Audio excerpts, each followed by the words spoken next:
नमस्ते। ग्रंथ के श्रृंखला में आज हम लोग राग विबोध ग्रंथ के बारे में बात करने जा रहे हैं।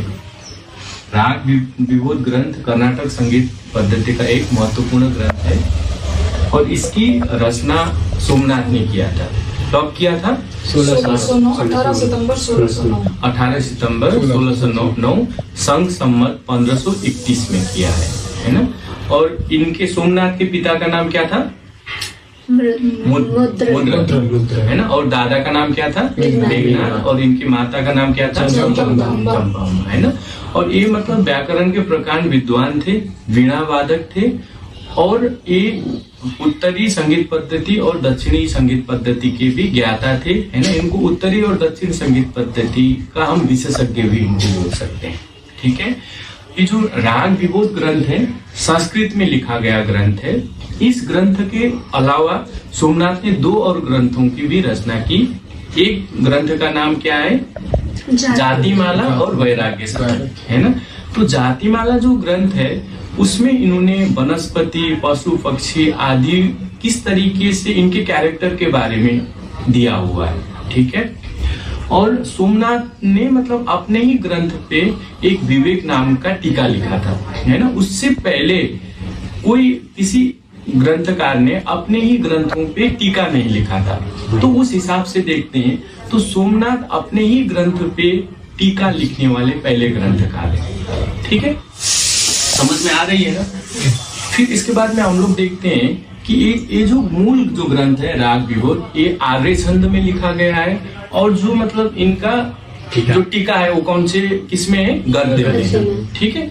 तो फिर हम बात करते हैं कि इसके अध्याय के बारे में, है ना। इसमें 5 अध्याय हैं। अध्यायों को क्या कहा गया है? विवेक, है ना। तो प्रथम विवेक, द्वितीय विवेक, तृतीय विवेक, चतुर्थ विवेक और पंचम विवेक, है ना। तो ये राग विबोध के जो लेखक सोमनाथ थे ये सारंगदेव से ज्यादा क्या है? प्रभावित है। और रामामात्य के जो शुद्ध विकृत स्वरों के कॉन्सेप्ट को इन्होंने क्या किया है? स्वीकार किया है। इसके बाद में हम लोग पहला जो हमारा प्रथम विवेक है उसके बारे में बात करते हैं। जो प्रथम विवेक किससे संबंधित है? स्वर से संबंधित है ना। इसमें नाद, श्रुति, स्वर, है ना। और क्या क्या दिया है? ग्राम, मूर्छना और 3 सप्तक। सप्तक के लिए इन्होंने स्थान कहा है। और क्या दिया है इसमें? नष्ट, उद्दिष्ट, है ना। स्वरों के 4 प्रकार, है ना। मतलब उसको हम लोग बोल सकते हैं वादी, संवादी, अनुवादी और विवादी। और क्या दिया है? वर्ण अलंकार दिया हुआ है। इसमें कितने अलंकारों का वर्णन हमें प्राप्त होता है? 32। और यहाँ पे विकृत स्वरों के इनके 3 मत हमें प्राप्त होता है। 7 शुद्ध, 7 विकृत, 7 शुद्ध, 10 विकृत, 7 शुद्ध और 15 विकृत, है ना। अब इसी मतलब विवेक में उन्होंने क्या किया है कि 22 श्रुतियों के लिए, है ना, छोटे छोटे पर्दे लगाए, है ना। 22 श्रुतियों के लिए 22 छोटे छोटे पर्दे बांधने का काम किसने किया था? सोमनाथ ने किया था, है ना। और सोमनाथ ने सामा प को 1 श्रुति नीचा करेंगे तो उसको क्या कहा है उन्होंने? मृदु कहा है, ठीक है। तो ये हो गया सोमनाथ का राग विबोध का प्रथम विवेक, यहाँ पे कंप्लीट हो जाता है ना। इसमें कितने श्लोक है? इसमें है 83 श्लोकों का उल्लेख हमें इस अध्याय में प्राप्त होता है ना। दूसरा विवेक, है ना। दूसरा विवेक किससे संबंधित है? वीणा, है ना। मुख्य रूप से इन्होंने रुद्र वीणा का वर्णन किया है ना। और उनको मिलाने की विधि, है ना। शुद्ध मेल और मध्य मेल का वर्णन किया। और रामामात्य का कौन सा मेल का वर्णन नहीं किया इन्होंने? अच्युत राजेंद्र मेल का वर्णन नहीं किया। तो वीणा को मिलाने की 2 टेक्निक जो है ना। एक तो है अखिल राग मेल और एक राग मेल का भी इन्होंने क्या किया है? वर्णन किया है ना। अखिल राग मेल क्या होता है? किसी एक मेल के रागों को वादन होता है उस वीणा पर। हाँ, तो आज के हिसाब से अगर हम लोग देखते हैं कि अगर उस वीणा को हमने, है ना, कल्याण थाट में ट्यून कर दिया तो कल्याण थाट में आने वाले जितने भी राग का वादन उस पे क्या है? संभव है ना। और एक राग मेल का अर्थ क्या है? पर्टिकुलर एक राग में अगर हमने ट्यून किया तो उसी पे उसका वादन हो सकता है ना। उसके बाद में इन्होंने वीणा पे 4 मुख्य तार लगाने का विधान दिया गया है। उसके बाद में उन्होंने 3 सहतंत्रियों का भी उल्लेख किया है ना। तो जो 4 मुख्य तंत्री हैं उनको किस किस में मिलाने का विधान दिया गया है इसमें? मंद्र मध्यम, मंद्र षडज, अति मंद्र पंचम, अति मंद्र षडज। ठीक है, तो जो प्रथम तार है उसको मंद्र मध्य में मिलाने का विधान है, द्वितीय तार को मंद्र षडज में मिलाने का विधान है ना, तीसरे तार को अति मंद्र पंचम में मिलाने का विधान है, और चतुर्थ तार को किस में मिलाने का विधान है? अति मंद्र षडज में मिलाने का विधान है ना। ये हो गया सोमनाथ के राग विबोध का दूसरा अध्याय है ना। तो इसमें कोई मतलब श्लोकों का उल्लेख वगैरह ऐसा कुछ नहीं मिलता। उसके बाद में आते हैं तीसरा है ना। तो तीसरे मेल में इन्होंने हमने क्या बोला था अभी कि विकृत स्वरों के 3 कॉन्सेप्ट हैं इनके है ना। उनमें से उन्होंने 7 शुद्ध और 15 जो विकृत स्वर हैं उनसे उन्होंने कितने मेल बनाए थे? 960 मेल है ना। 960 मेल में से उन्होंने जैसे भातखंडे ने क्या किया, 32 में से 10 थाट को स्वीकार किया है ना। वेंकट मक्खी ने 72 में से 19 को स्वीकार किया। ऐसे ही उन्होंने 960 मेल में से कितने को स्वीकार किया है? 23 को है ना। और उन 23 मेलों के अंतर्गत उस समय में प्रचलित 64 रागों का उन्होंने वर्गीकृत किया है ना।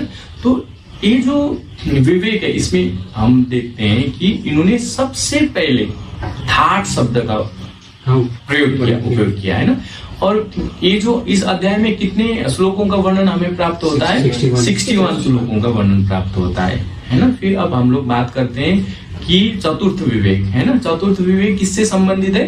राग से संबंधित है ना, राग से संबंधित है, राग वर्गीकरण से संबंधित है ना। इन्होंने जो रागों के वर्गीकरण के शुद्ध, छायालक, संकीर्ण, उत्तम, मध्यम और अधम है ना, इन चीजों को लेके इस पे डिस्क्राइब किया गया है ना। शुद्ध राग उन्होंने उन रागों को बोला कि जो किसी दूसरे राग पे निर्भर नहीं है ना। इस रागों को उन्होंने क्या कहा है? शुद्ध राग। और छायालक राग के लिए उन्होंने क्या कहा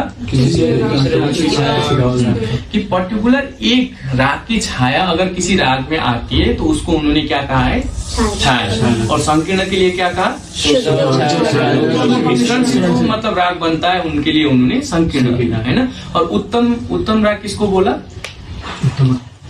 उत्तम मतलब जिन रागों में है ना प्रबंध और आलाप है ना अपेक्षाकृत हम ज्यादा कर सकते हैं, तो उन रागों को उन्होंने क्या कहा है? उत्तम कहा। फिर उसके बाद में मध्यम किसको कहा है? आलाप और प्रबंध कम प्रचलित। आलाप और प्रबंध तो हो, परंतु जो मतलब राग है ना वो कम प्रचलित है, तो उसको उन्होंने क्या कहा है? मध्यम। और अधम के लिए उन्होंने क्या कहा कि मतलब जिनमें मतलब आलाप और प्रबंध नहीं है ऐसे रागों को उन्होंने क्या कहा है? अधम का। ठीक है, तो इसमें कितने श्लोकों का वर्णन हमें प्राप्त होता है? 225।